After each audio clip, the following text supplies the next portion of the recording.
Hola, soy Ernesto Rivera del lado B y voy a conversar ahora con el abogado y pensador Gustavo Román. Hola Gustavo, bienvenido al lado B. Hola Ernesto, muchas gracias por la invitación. Yo estoy muy contento de estar en este nuevo espacio tuyo, que mucha falta nos hace en la discusión pública nacional, lado B, así que encantado. Buenísimo. Gustavo, hace pocos días publicaste un texto que yo personalmente considero muy lúcido, en el que más o menos decís una frase, parafraseás una frase del genial Ortega y Gasset, que es todo un clásico en nuestras conversaciones públicas, y que dice: toda realidad ignorada prepara su venganza. Sabíamos, porque teníamos datos, pero además porque se respiraba en el ambiente, que el país iba por el rumbo equivocado. Pero preferimos fingir como que no pasaba nada, porque creímos el cuento y vivimos del cuento del aquí jamás. En todos los demás países sí, pero aquí imposible, porque somos ticos, pura vida, excepcionales. Pues no, no éramos inmunes, y la constatación de ello nos asalta por todas partes. Costa Rica está rota. ¿Qué significa esa ruptura, esa fragmentación? Bueno, es una ruptura que yo creo que tiene manifestaciones múltiples, por eso digo que se manifiesta o que nos asalta, perdón, por todas partes. Tiene que ver con la erosión del tejido social de nuestro país, con la débil fibra que une a nuestra comunidad nacional en este momento, y que se puede apreciar en la arquitectura, en el paisaje urbano, en la conversación de las personas, en los espacios de recreo, en los discursos, en las percepciones, en los insultos, en los prejuicios respecto de las diferentes sectores y sentires de nuestra sociedad. No existen, desde luego, las sociedades homogéneas y unitarias, ni es deseable que existan. Pero una sociedad como la costarricense no es que sea plural, sino que sufre de una hiperfragmentación con un nivel muy bajo de diálogo, de comunicación y de encuentro entre sus diferentes sectores. A eso, en términos generales, me quería referir.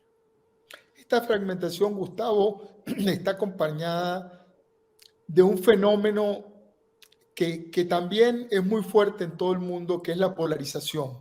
Eh, las sociedades contemporáneas en muchos países viven atravesadas por una grieta de antagonismos, los trumpistas en Estados Unidos, los bolsonaristas en Brasil, en España pasa también, en Argentina, y ahora lo tenemos muy fuerte, este antagonismo social, estos bandos que parecen irreconciliables en Costa Rica.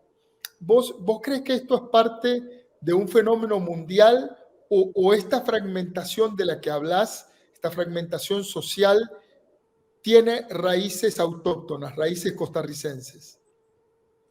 Yo creo que las dos cosas no son excluyentes. Es decir, todo mi artículo es un alegato respecto de lo segundo que estás diciendo. Yo creo que esto no es una pandemia que nos llegó de fuera, ni esto nos lo incubó Silicon Valley. Nosotros hemos labrado ladrillo a ladrillo los muros que hoy nos separan. Eh, y sin perjuicio de eso, también es verdad que la democracia en todo el mundo está padeciendo y evidenciando síntomas similares de desgaste. Y creo que tiene que ver con algo que al menos de lo cual yo estoy convencido, y es que las democracias más importante en ellas que las leyes, más importante que las instituciones, que las autoridades electorales, que los votos. No hay nada más importante en una democracia que la conversación pública, la conversación entre las personas. Por eso celebro tanto una iniciativa como esta tuya de Lado B. Y para eso es imprescindible que haya dos tipos de actores de los cuales está careciendo nuestra democracia hoy. Que haya ciudadanos y que haya políticos. Cuando digo que haya ciudadanos me refiero a que por lo menos un porcentaje mayoritario de su población esté mínimamente enterada, mínimamente interesada sobre los asuntos públicos, que pueda monitorearlos, que pueda saber qué está pasando y que pueda tener alguna incidencia, alguna voz respecto de la vida en común. Y necesita tener liderazgos y representación política, porque nuestras sociedades, nuestras democracias, perdón, solo pueden ser tales de manera representativa, por varias razones que podríamos detallar. Son necesarios los liderazgos, pero una sociedad en la que las grandes mayorías de su población están o desgastadas por jornadas de trabajo extenuantes o buscándose el sustento diario todos los días sin tener tiempo para nada más, o absolutamente distraídas por banalidades, ya sea en las redes sociales o en los medios de comunicación tradicionales, y cuyos dirigentes políticos no despiertan adhesión en esa población, es decir, la gente no se siente representada por ellos, pues no hay por dónde agarrar eso, Ernesto. Es decir, eso no se sostiene por ningún lado.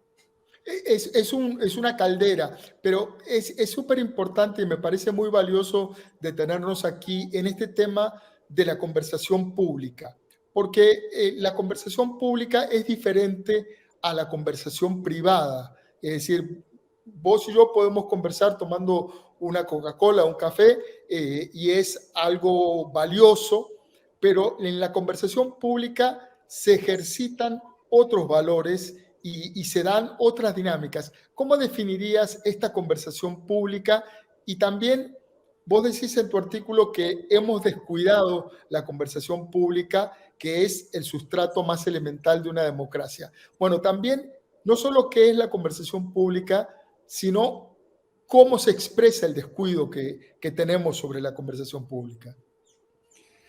Mira, la conversación pública para mí es ese intercambio técnicamente simbólico entre los ciudadanos de una polis, es decir, de una comunidad políticamente organizada, a través del cual nos formamos nuestras opiniones. La democracia es un régimen de opinión. La democracia es el régimen de la opinión pública. Las personas votamos, al fin de cuentas, por ninguna otra razón que porque estamos convencidos o preferimos una opción sobre otra. No tenemos que fundamentarlo más que eso, más que sobre nuestra preferencia. Ahora, esa forma de pensar, ese posicionamiento de cada cual, ya sea en las urnas cuando hay elecciones o de manera permanente sobre los diversos temas que están en agenda en la discusión del país, no es espontánea. Ese posicionamiento, esa opinión de cada cual no nace solamente de dentro de cada cual, sino que es algo que se va formando de manera dialógica con los demás, en lo que conversamos en el trabajo, en la familia, con los amigos y los estímulos comunicacionales que recibimos a través de las redes sociales o de los medios de comunicación, digamos, tradicionales. Y es de ese diálogo que derivamos nosotros nuestra opinión, que podemos considerar que es muy nuestra, sí, pero es nuestra formada al calor de esa conversación pública. Está influida, está atravesada. Claro, claro. Y para eso no hay nada más saludable entonces para una democracia que una conversación pública vigorosa, dinámica, plural, abierta. ¿Qué me refiero con eso? Me refiero a que en ella los hechos se respeten, como un primer elemento básico, que podamos estar de acuerdo sobre los acontecimientos respecto de los cuales podemos opinar y tener distintas perspectivas, pero sobre unos acontecimientos básicos, entre ellos los datos, no solamente los datos, pero también los datos. La verdad a la antigua, no la verdad alternativa. Claro, O llueve o no llueve. eso, mi verdad, como se dice ahora, mi verdad, como si fuera una opinión personal. Claro, Los hay un hechos. sol tremendo y alguien dice, no, en mi verdad está lloviendo. Claro, digamos, bajo ese estándar es imposible cualquier tipo de diálogo, de conversación. Entonces se necesita eso, se necesita un aprecio por la pluralidad, por la diferencia, es decir, saber que el hecho de que otra persona piense diferente a mí no es una amenaza para mi vida, sino que es algo no solamente natural, sino que además es valioso. Y además reconocer en esa otra persona el derecho a tener esa posición diferente, el interés por escucharla, el esfuerzo por quererme dar a entender, el esfuerzo por querer comprender al otro. Es decir, una serie de condiciones para las que fue fundamental a lo largo de muchas décadas el papel de unos intermediadores, de unos interlocutores privilegiados y que sin duda alguna dentro de ese privilegio podían abusar de su poder, como eran ciertas autoridades, autoridades periodísticas, intelectuales, líderes de opinión, políticos, líderes religiosos, etcétera, que concentraban de alguna manera ese diálogo. Las redes sociales han permitido que ese diálogo se expanda muchísimo más, que muchas más voces entren, que muchas más personas intervengan en la conversación, pero eso ha creado una falsa ilusión de desintermediación, de horizontalización, perdón por el palabrejo, eh, eh, que no es real. Es decir, las personas tienen que saber, por más entusiasmadas que estén con el tema de las redes sociales, tienen que saber que los poderes fácticos, el control sobre la conversación pública goza de tan buena salud como en la época de los grandes monopolios de la información. Entre otras cosas, porque los monopolios... Las redes también están influidas y influyen con intención. Es decir, las redes tienen su propia agenda. Nunca tuvimos monopolios de la información tan grandes como los que tenemos ahora. Y si no nos percatamos de eso, estamos siendo muy ingenuos y nos estamos creyendo el cuento, digo yo en el artículo de los califas de Silicon Valley. No es así. Y luego es otra ilusión equivocada respecto de la horizontalidad que ha permitido la discusión en redes sociales, es creer que el hecho de que todos tengamos libertad de expresión y de que todos tengamos dignidad humana y todos merezcamos ser escuchados, significa o es sinónimo de que todas las opiniones valen exactamente lo mismo, de que todas las perspectivas son iguales y de que todos tenemos derecho, casi que un derecho fundamental, a nuestra propia realidad. Y eso no es así. Bajo ese estándar no se puede vivir en sociedad. Hay otro fenómeno muy asociado a esto que estás diciendo, a esta omnipresencia de las redes sociales, que es la violencia digital. Estamos viviendo un momento de extrema violencia digital, una violencia verbal al que disiente, a la persona que opina distinto que yo y alguien expresa esa opinión y un montón de otras personas lo atacan de una manera muy distinta que en la conversación verbal, de una manera Sí. muy violenta, muchas veces muy agresiva. ¿Cómo interviene ese fenómeno también en la distorsión de esta conversación pública? Mira, yo creo que tiene que ver básicamente con dos cosas. Esa agresividad, esa hostilidad tan exacerbada que no se da en el cara a cara. Una tiene que ver con creo que hay un autor que le dice la epistemología de tribu, esta cosa de reforzarme en mis posiciones porque son esas posiciones las que me permiten identificarme con un grupo y mostrar mi lealtad a ese grupo y mi diferencia respecto de los grupos rivales.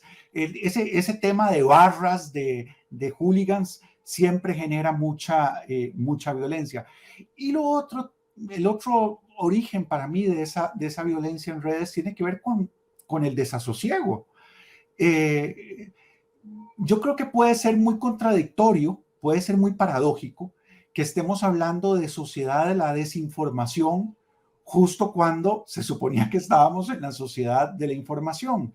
Y yo creo que podemos ser honestos o que es muy evidente que hoy disponemos de más información sobre más cosas que en cualquier otra época anterior de la historia.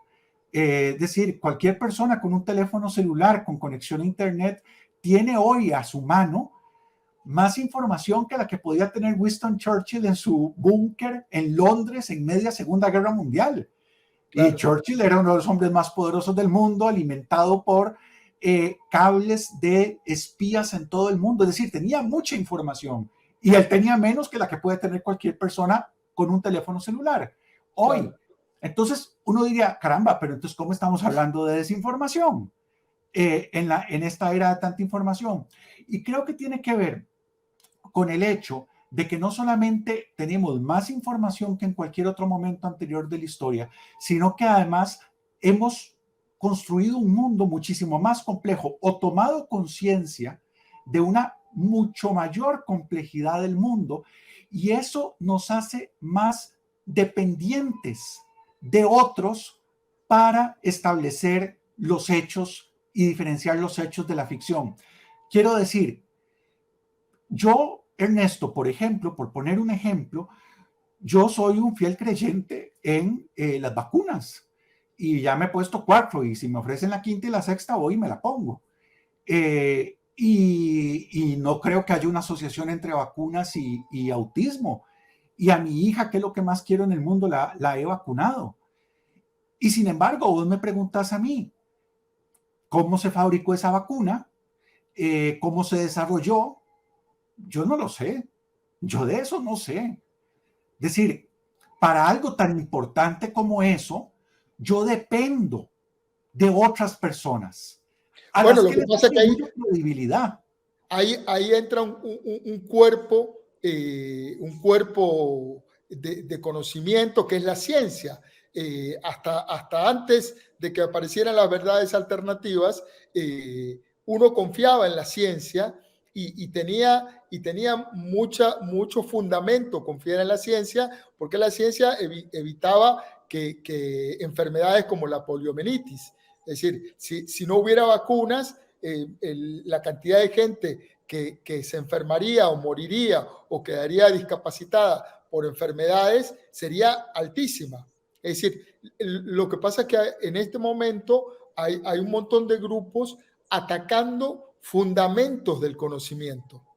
Sí, sí, sí. Eso es así y creo que ha habido malos científicos que han contribuido a ese deterioro, ¿verdad? Desde los lobbies de las tabacaleras que pagaban investigaciones médicas que ponían en duda la correlación entre el tabaquismo y el cáncer de pulmón, hasta recientemente o actualmente científicos que ponen en duda el calentamiento global por efecto de la actividad humana. Y las afirmaciones de la ciencia y de los científicos tampoco deben ser recibidas acríticamente, desde luego que no, salvo que asumiéramos el discurso científico como la nueva religión del siglo XXI. Entonces, todo esto nos hace mucho más dependientes que en cualquier otro momento anterior de la historia, precisamente porque tenemos más información y precisamente porque nuestro mundo es mucho más complejo e interconectado que cualquier mundo de la vida, de cualquier ser humano anterior de la historia. Y cuando el nivel de dependencia de los demás, de dependencia epistemológica de los demás, es decir, para determinar lo que es cierto y lo que no es, cuando el nivel de dependencia de los demás es mayor y el nivel de confianza es menor, y esto está medido en todo el mundo, es decir, la confianza social, la confianza que tenemos en las instituciones, en la ciencia, en los políticos, pero también en el vecino, la confianza se ha deteriorado, pues lo que te queda es una enorme zozobra, desasosiego, angustia, que muchas veces se manifiesta de manera violenta. Ahora, vos hablas de interrelación de que es un mundo complejo e interrelacionado. En este mundo complejo e interrelacionado, ¿cómo afecta la violencia, cómo asusa la violencia, el elevar la violencia en el discurso público, en la vida física, cuando se van instalando descalificaciones, cuando se empiezan a utilizar insultos, epítetos, formas denigrantes de tratar al otro, al que piensa diferente? ¿Eso tiene un reflejo también en la vida digital y en la conversación pública? Claro, claro, las palabras nunca son solo palabras. Es decir, hay investigaciones, qué sé yo, la Guerra Civil Española estuvo antecedida de una enorme violencia verbal en la prensa escrita de la época. Un extraordinario libro del profesor Manuel Solís Avendaño de la Universidad de Costa Rica, La institucionalidad ajena, da cuenta de la violencia en la prensa costarricense de la década de los 40. Había un político, no voy a decir de cuál bando, pero a quien la gente del otro bando escribía artículos diciendo que sus palabras eran como un tanque séptico o como una cloaca contaminante. Cuando se desatan las hostilidades a esta persona, dentro de la vejación que se le practica, es llevársela a un cafetal y meterle excremento en la boca. Esto pasó en Costa Rica. Lo que quiero decir es que hay una relación estrecha entre esa violencia verbal y su manifestación posterior en agresión y violencia física en las calles. Por eso no deberíamos pensar que está amparado por el derecho fundamental de la libertad de expresión, manifestaciones de odio, de acoso o de violencia hacia determinadas personas o hacia determinados oficios, como puede ser en Costa Rica en este momento un buen sector de la prensa. Es decir, las expresiones de odio no están cobijadas dentro del derecho de la libertad de expresión. De ninguna manera. Y en eso es muy clara la Convención Americana de Derechos Humanos, que es parte de nuestro derecho de la Constitución, porque en Costa Rica así es. Y creo que eso hay que aclararlo a quien no lo tenga claro. No tenemos derecho a decir cualquier barbaridad sobre otra persona, precisamente porque tenemos noción, porque sabemos a lo largo de la historia. Hay otro trabajo magnífico, extraordinario, de un filólogo judío, Víctor Kempeler, si no me traiciona la memoria, que se llama La lengua del Tercer Reich. Y es una descripción formidable de cómo desde principios de los años 30 se va larvando el discurso que luego permite Auschwitz. No hay Auschwitz sin que antes haya una estigmatización de los judíos como insectos. Es decir,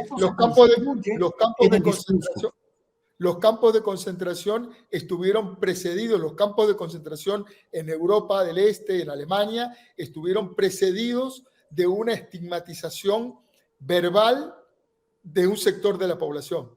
Totalmente, totalmente. Por eso es una señal de alerta, una señal roja para cualquier democracia cuando estos discursos no solamente se propalan, sino que se propalan con algún grado de legitimidad oficial. Eso debe evidenciarse de inmediato, eso debe advertirse, eso debe condenarse con toda la fuerza por parte de cualquier persona que aprecie el único régimen político que nos permite convivir a los que somos diferentes y a los que pensamos diferentes en paz y en libertad. Nadie puede estar seguro, Ernesto, del lugar que va a ocupar en la cadena alimenticia de una dictadura. Nadie puede estar tranquilo pensando en que si se rompe el Estado de Derecho y se rompe la democracia, yo voy a estar dentro de los que quedan bien parados y bien posicionados. Ya tenemos muchas experiencias en la historia y tristemente, de forma particular en la historia de América Latina, respecto de esto. Vos hablas también en tu artículo de que a la erosión social que tenemos hoy contribuyó un sector de la política y un sector del empresariado que dictó políticas que nos ha convertido en el país, en uno de los países más desiguales del mundo. En Costa Rica en este momento hay personas que viven, que tienen educación y servicios similares a los del mundo desarrollado o de Europa Central. Y otro sector, la mayoría, tiene acceso a educación y a servicios de muy baja calidad. ¿Cuáles son las consecuencias de construir un país tan desigual? ¿Esta desigualdad es lo que está provocando la fragmentación? Mira, hay que ser tan comunista como John Stuart Mill en el siglo XVIII, que dijo que sin alfabetización universal y sin salarios dignos, un sistema de opinión democrático no era viable. Hay que ser tan comunista como Francis Fukuyama, que en su último libro señala las consecuencias del ultraliberalismo, neoliberalismo, como una de las causas detrás del desencanto con la democracia y de la rabia y del rencor extremista de grandes sectores de la población estadounidense.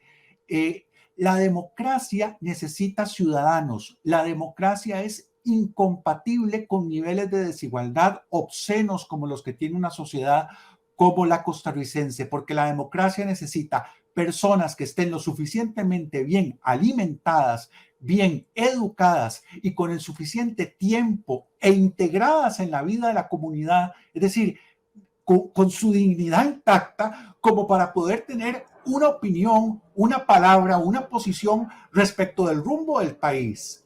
Si no tienen eso, no importa que tengan cédula y que estén en un padrón electoral y que puedan votar, porque de facto están siendo excluidas de su condición de ciudadanos.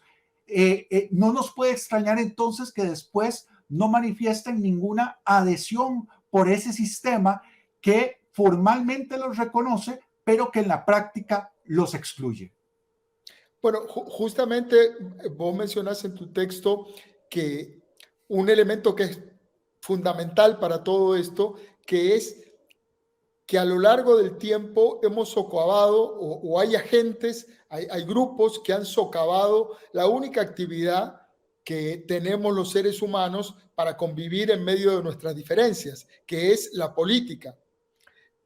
¿Cómo rescatamos la política como una actividad de servicio público, la política como una herramienta para la convivencia, para servir y no para servirse? ¿Vos crees que es posible?